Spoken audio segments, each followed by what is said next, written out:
So the Fed raised the Fed funds rate a half a point yesterday.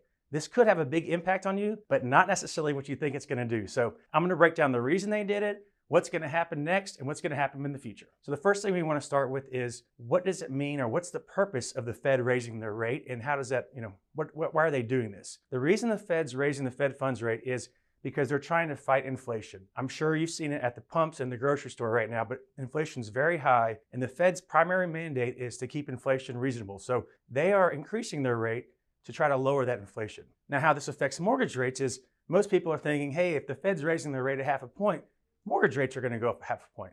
That's not exactly how it works. Inflation is actually bad for mortgages. So it's a good thing that the Fed is trying to control inflation, because as inflation goes down, mortgage rates will go down. So I know it sounds bad if you hear this rate getting raised half a point, but it's actually a really good thing.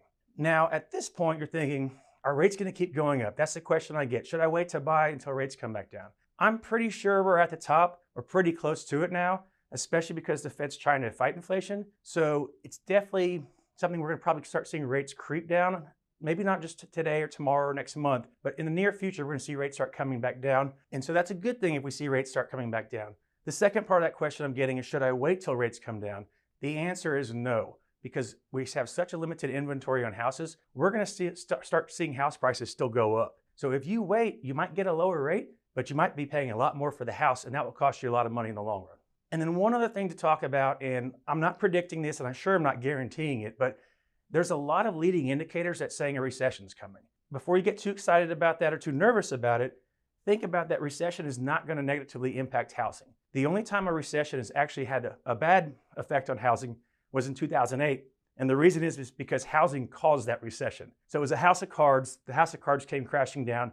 The recession happened. Back then, we had a huge supply of inventory of houses for sale and really easy to get loans. Now it's quite the opposite. There's not a lot of houses for sale, and the loans are where they should be, nice and tight, to make sure you qualify and can make your payments. That part of the recession, while the overall recession is a bad thing, a correction doesn't always hurt things, and it's definitely not going to hurt housing.